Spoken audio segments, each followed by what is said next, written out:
Alexa, stop. By the way, the first time Alexa's actually paid attention. That's squint. It's not. It just looks squint. So, how's it going, Pro What's Preppers? up, Pro Preppers? So, for those of you who already know us, welcome back to the Pro Prep channel. This is Andy, my better half. How you doing? And this is Stephanie, my better half. We're two good halves that just want to get some good stuff out to you guys. First of all, I just want to say, if you haven't already subscribed, please click the subscribe button if you find these videos fun, helpful, interesting. If you've got any ideas, chuck them in the comment section. Let's get into it. So, today we thought we'd do a video on Boredom eating.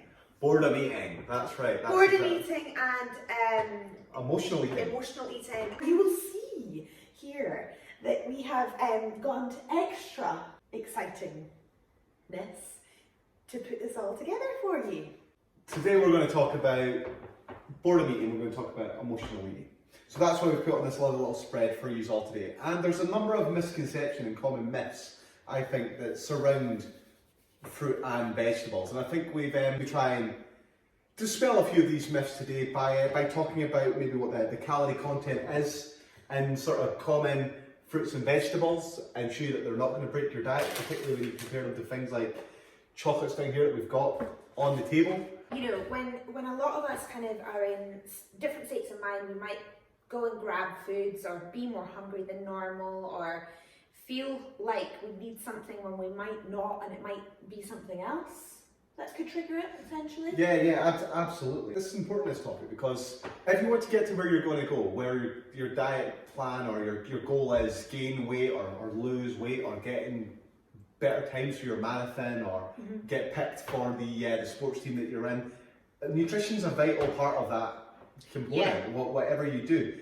And a good healthy diet is a high performance diet. Yeah, this is a phrase we use a lot at Pro Prep Coaching. You know, the better your diet, the more varied of nutrients, minerals, good stuff in it, the better your performance. Yeah, absolutely, 100%. Amazing diet, better performance, goals, getting them healthily. Exactly. So where we don't get adherence to that, that's when we start to go off track of our goals and we don't quite manage to meet them. So we can do things that allow us to troubleshoot and allow us to stick to a healthy diet and go for good quality stuff rather than the naughty stuff, and that's really going to make a difference to our performance. So first and foremost, what do we mean by emotional eating or boredom eating instead? Yeah, okay, so I mean, if we were to sort of take a situation where we're indoors a hell of a lot, like we are just now, but not just because of this, if you are perhaps, you know, not really using your time productively, maybe you're lacking focus, maybe you are sitting in front of the television and not really thinking, but your hands are grabbing, or you're going up to the cupboard and deciding to kind of, with your cup of tea or your cup of coffee, grab for something there. These can be signs that your subconscious is doing the grabbing for you, rather than, you know, you making those conscious understandings of what to choose. And we call this mindless eating, essentially. And I mean, the human body, it's an amazing sort of thing. You realise that we've got two sort of different pathways which are involved in controlling our actual energy intake. We've got pathways which control hunger, and we've got pathways which control appetite. And they're quite distinct, actually. So you've got your hunger, and that's your homeostatic need to eat. That means we have to eat to maintain our actual body. Yeah. So we have this stimulation, which is hunger. And appetite, well, that's like your pleasure zone. That's like your taste buds going, I just really want a bit of, you know, truffle from Marks and Spencer's. Exactly. And I like to sort of think of the appetite as a pudding stomach. You know, like, it's like you get to the end of the meal and then there's always room for pudding. Yeah. That's your appetite overriding your hunger. You can think about it like the two little people on your shoulders. Here's hunger, here's appetite. And the two work together, but they have to be in balance. Yeah, well, the hunger saying you're actually full already, and appetite saying, well, no, actually, let's have a cake as well. Go eat more. And then your goal is thinking, well, how am I going to actually get there? Yeah, in the middle. You're having that little contradiction. Yeah. You're in the middle. Okay, so when we're doing this mindless eating, that's just your appetite. You're just grabbing for things, going for stuff all the time, and it's a fast way to allow you to actually be able to miss out on your targets and to miss out on your goals. So if we can do things which occupy us, perhaps, to allow us to sort of maybe not go in and do that appetite, that mindless eating sort of stuff. So, for example, coping strategies that you like, so being productive, like colouring in books, and Steph's done some fantastic colourings in this book here. See, look how nice that is. Inhale confidence, exhale doubt. This one's particularly good because it's actually based on mindfulness techniques. So stuff like this, distractions, but healthy distractions that take your mind off food and also help you keep focus and productive. Other things, I like to game. Loads of people like to game. I had a great client who lost 10 kilograms working with us. He said he was always going to the fridge and just grabbing stuff because it was there. I asked him what he was going to do about it. He said, do you know what, I'm going to start getting back into gaming. Playing games, you could play for hours and he didn't even notice the time was passing. Totally.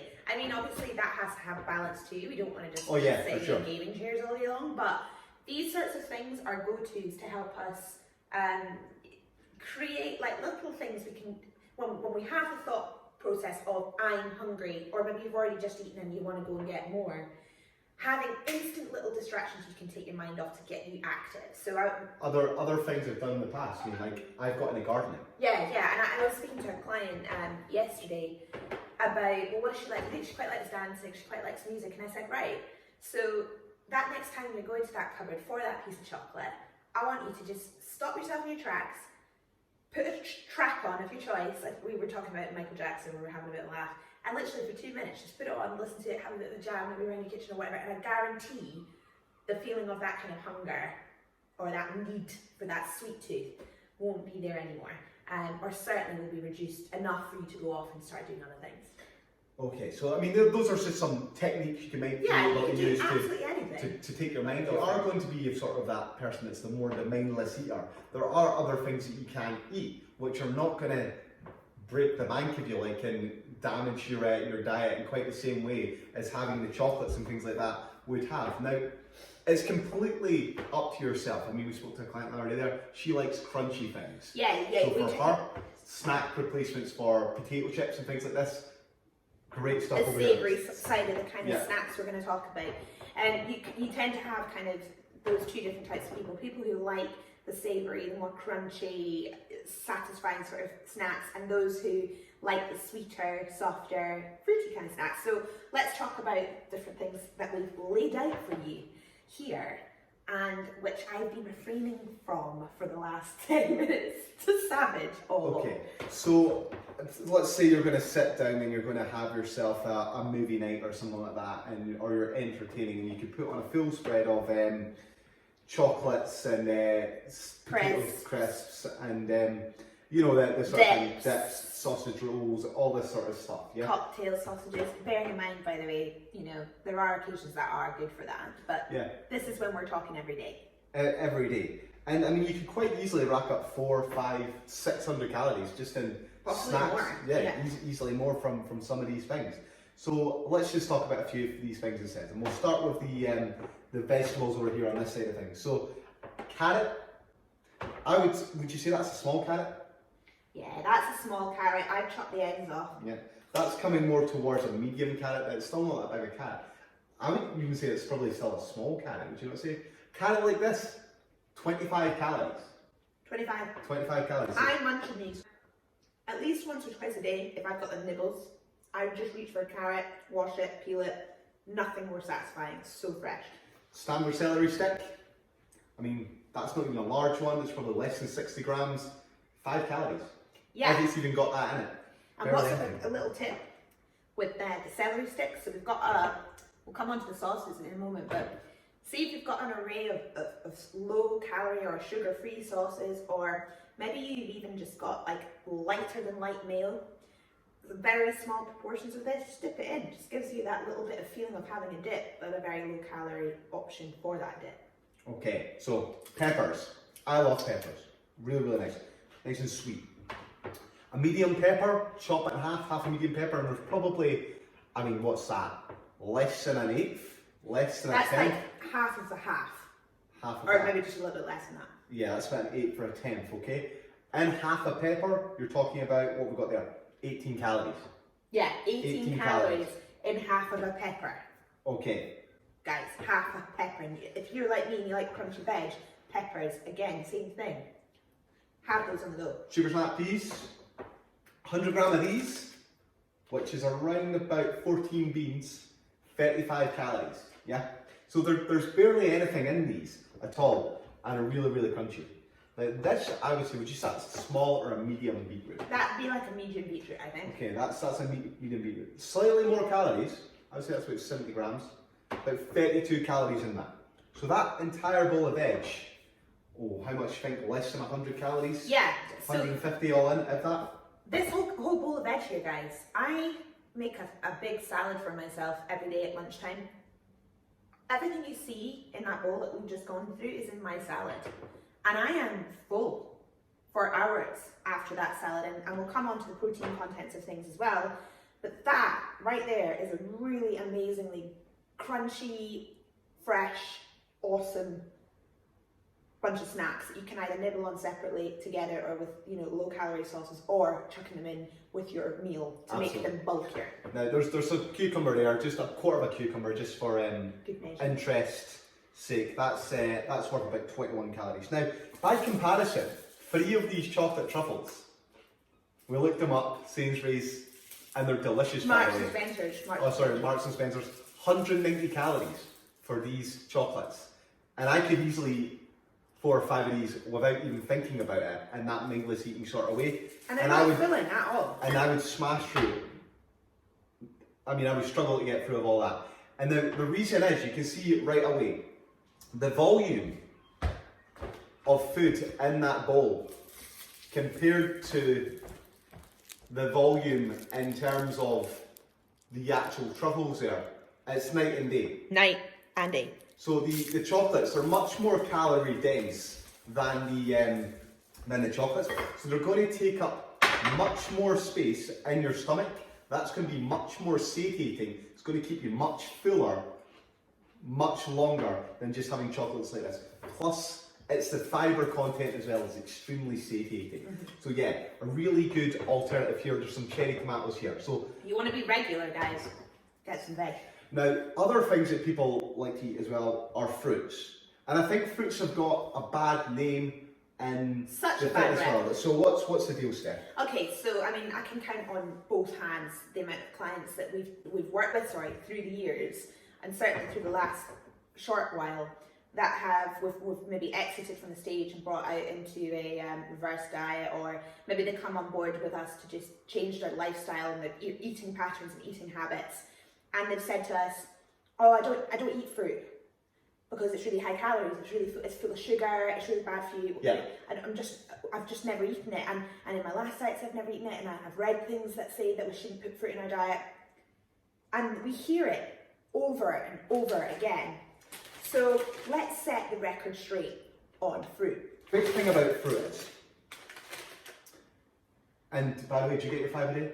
I definitely get my 5 a day. Okay, so you I get 5 a probably day. get well over my 5 I mean, a day. this is just a side point. The amount of people I see doing bodybuilding diets, they don't even get their 5 a day. Because they don't believe it has a place in a bodybuilding diet. And the amount of people I see giving out nutritional advice, and their advice doesn't even meet the minimum guidelines that the UK government recommends for fruit and vegetable intake and for dietary fibre intake.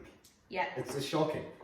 29 grams per day, guys, that's how much you should be trying to get. Now, in terms of... Little point just to put in here. Both Andrew and I, top pro natural bodybuilders, do you cut fruit and veg out of your diet in a competition diet? No, I'm eating fruit and veg all the way through my diet. All the way through. We both have a lot of fruit, a lot of veg through our diets, and we still get in shredded condition. Go and check out the photos. Right, so here's the thing about fruit and veg. Or fruit, rather. Yes, this has fructose in it. But the thing is, because it's got... Oh, hang on, before you say this, what is fructose? Fructose is a type of sugar. It's a monosaccharide, just like glucose or galactose is. And you, when it's broken down from a longer chain polysaccharide, it's broken down into those single monomers. So your body has to break it down, these longer polysaccharide chains first in the digestive tract, and then it's absorbed from the bloodstream. Fructose is utilised within your liver as it's sort of one of the primary energy sources rather than being stored per se, so it's just metabolized more or less straight away. And just to set the record straight for a lot of people, is fructose and carbohydrate the same thing? Fructose and carbohydrate, the same thing. Well, fructose is a carbohydrate. Exactly. So fructose is a carbohydrate, but it's not the same type of carbohydrates that we would find in, say, I don't know, cereals. No, it's ever so slightly different. It's ever so slightly different. But here's the thing, as I was going to say, it's bound within a fibre matrix. So when you consume this, you're not just getting pure fructose. You don't just get that. You get a complex carbohydrate which has got a lower GI than if you were to consume, say, white bread. But it gets digested relatively slowly and it's very satiating. I mean, we used to do a fantastic experiment with the students. And what we would do is we'd give them apple juice, which was matched calorie-wise with the same proportion of apples. So the students would have to eat, say, 4 apples to get the same calories from the apple juice. And the big difference between the two is obviously you're eating a whole food compared to a liquid one. We'd then give them a lunch a few hours later and we'd measure the satiety for the whole way through. And we find it time and time again that the students, when they have the apple juice, which is the sugars have been more or less broken down completely, it's been processed, you're literally drinking something like Coca-Cola. That's where the fructose is bad for you. So fruit is not bad for you, it's bound within a fibre matrix. As soon as you process this though, as soon as you take this and you make it into a smoothie or something like that, you change the game. Okay, that's where we get, you know, people talk about how fruit juices are really bad for you. Yeah. Juices, as you just explained, are broken down, they're concentrated.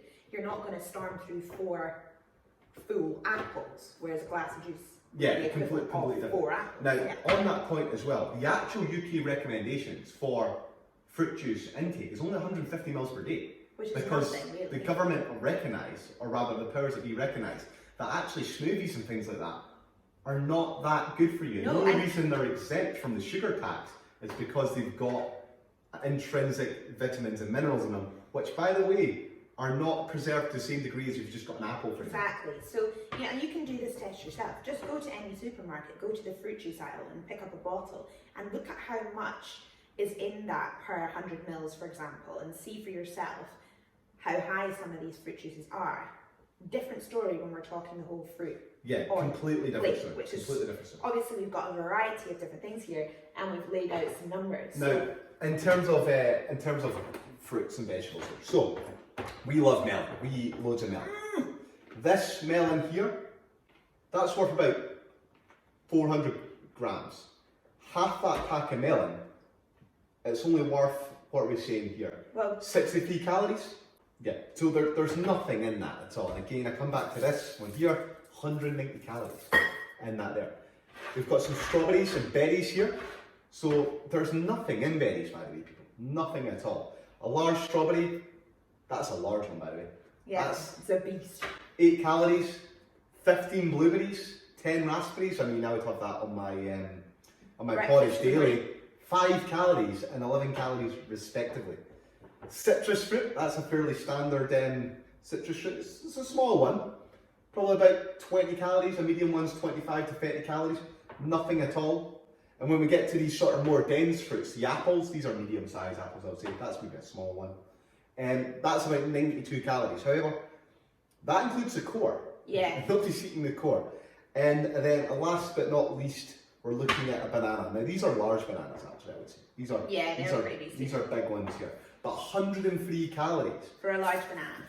In the same degree, I mean, look at the difference here. That's probably 2 of these chocolates to 1 banana. Yeah, exactly. It is, yes.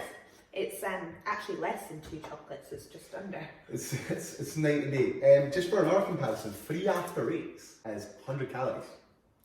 Just like that. Yeah. Really, really, really dense. So that's just some sort of snack alternatives that we would sort of suggest as well. On the other side over here, you can see we've got a whole load of different sauces. So Steph, do you want to tell us about it? Yeah, so I mean there's 2 things. There's the snack alternatives, but there's also where we might find calories stack up, of course, is in the sauce game. So anything from dressings you put on salads, sauces you're putting on your foods, even tomato ketchup, just normal tomato ketchup, really high in sugar. And so looking for alternatives to help keep things a bit flavoursome. But obviously, we don't want to lather our food in these either. So it's just a little bit of because it's easy. It is easy. Get your diet. Things like, I mean, we use Skinny Sauce brand. They're 0-calorie flavours, particularly they're sweet ones. This one's hazelnut praline, for example. Really good just to put on things like maybe your yogurt or jelly or oats or cereals in the morning. Anything like that. Pancakes maybe if you're making those. Again, there's savoury range. So things like they do a whole range of peri-peri sauces, Cajun, brown sauce, ketchups, etc. All of it. Again, an alternative that has its own separate taste, of course, but it's lower in sugars and has actually none in it at all. On these sort of sauces, we just say, I mean, they are, I guess, what's the term? Something we'll use, guilt-free sort of things. If you kick the arse out of these things, though, you might notice some side effects. Will be awful. Because these are full of sugar alcohols that your body can't process. So you'll get flatulence, you'll get bloating, you might get diarrhea. So use a little bit on your food's okay, but I have known people to really lather you. So just be aware of that. But then as well, we've got a couple here. These are your usual brands. You know, we've got lighter than light mayonnaise. So, you know, in comparison to mayonnaise, here we've got per tablespoon, so it's 15 grams of a tablespoon, that's 10 calories. Yeah, so big difference. Tablespoon, 10 calories. Same here, this is an alternative to the Heinz tomato ketchup. There are no added sugar and salt range. This is quite a new addition to their range actually. Again, per 15 grams here, 26 calories. Okay, so a much less amount than your normal go-tos, if you like. And then we've added these here because when we're reaching for something maybe that we're really hungry, want a little bit of a sweet tooth, but we don't want anything too calorific, I swear by these, and we've spoken about these before, but 10 cal jelly, sugar-free jelly, guys. A little bit of this with maybe a little bit of low-fat yogurt, maybe a little drizzle of one of these over the top, there's an awesome sweet alternative to have, which is literally less than some of them have calories. Some of these 10 cal gels have got like 6 calories. This here has got 3 calories in it. 3 calories. So you've got 70 spare. With a little bit of this, which has got no calories in it, and a little bit of yogurt, say, I don't know, 100 mils yogurt. From there. Okay, so last but not least, we've got another couple of things in here. When I was asking bodybuilders what sort of things they were doing to curb their hunger when they're getting ready for competitions, a big thing that we came across is people using sweeteners, so to get that sugary sort of fix. So using things like this. Or like typical sweetener like Candle or but things like this as well. So alternatives to Pepsi Max, to full fat colas or full fat Pepsis if you like. It's just to use sucrose sweetened beverages as well. As long as you don't go over the top with these sort of things, a can a day, you're probably going to be all right with something like that. You'll get a little bit of a sweet fix off the back of it. Just be aware there is caffeine in that as well. So maybe if you're a little bit sensitive, don't take it after 3 o'clock. That may. Yeah, and then on your movie nights or on your cheat night or your refeed nights, sometimes it's quite nice to find like something that's still maybe in the low calorie range, but is maybe a little bit naughtier. It's not so much of a snack alternative, it's more of a treat. See the skinny popcorn. We love it, we use it. That's an example of something you could have alongside, watching a movie and enjoying something sweet. I mean, something like this, established limitation. Yeah. You can definitely. But I mean, just to give you an example here. 96 calories per quarter bag. Per quarter bag. So, you can do the math there, but if you're sharing this with somebody, that's a much lower alternative than, say, cinema popcorn. Okay. Last but not least, we've got some protein. We've got some protein here as well. So this is just sliced ham, but yeah, she's got the guns. For the ains. But I mean, you could do anything. You could cook up some chicken. You could slice it up yourself if you want. You could get some prawns if you like as well. The great thing about protein is it's really, really satiating. So satiating. So all this stuff's got tons of fibre in it and lots of volume and lots of crunch, which is great. And very low calorie. But protein is even more satiating than fibre. Yeah. So if you're looking for something that's going to fill you up, go for a lean meat, one that's not, let's say, a fatty meat, for example, like beef or pork. Yeah, lamb. Lean chicken, lean turkey, lean ham.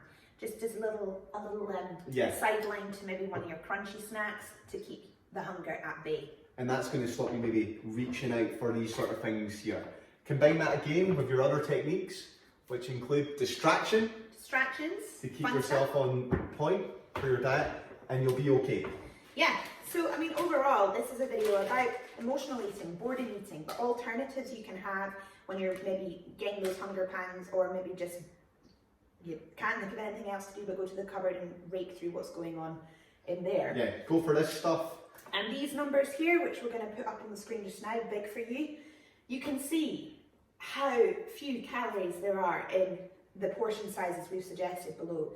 Go into your kitchen for yourself, or go to the supermarket, buy some of these and experiment yourself and have a look and start actually integrating these into your day if you're one of these people that are finding it hard to calorie control and stick to kind of good food habits rather than going for the bad boys, which have their place too, but of course not every single day. So hopefully you find this really helpful. It's a bit of something different. We're probably going to smash this whole table full of fruits and veggies right now. Yep. Okay,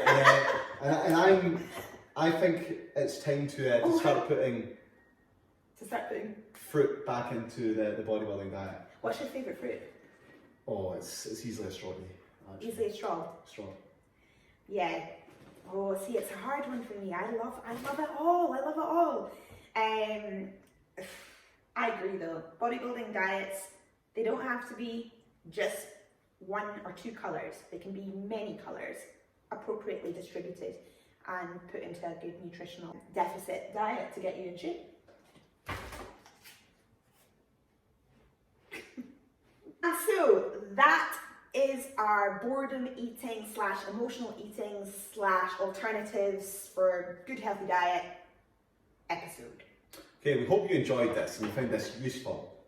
If you've got any feedback, comments, anything like that, leave it down below. Also, give us a like if you like these videos. Also, hit the subscribe. We've got a whole host of other videos on here as well, talking about topics around training, eating, diet, contest prep, posing, coaching, all that sort of good stuff. Yeah. All the good stuff. Also, be sure to check out our Instagram, check out our Facebook, both Pro Prep Coaching. Also, check out our website down below, www.proprepcoaching.com, and be sure to check us out and hit a sign up on our website page. Yeah, absolutely. And thank you so much again for showing your support on this channel, and we'll get a lot more good stuff out to you guys. Peace out.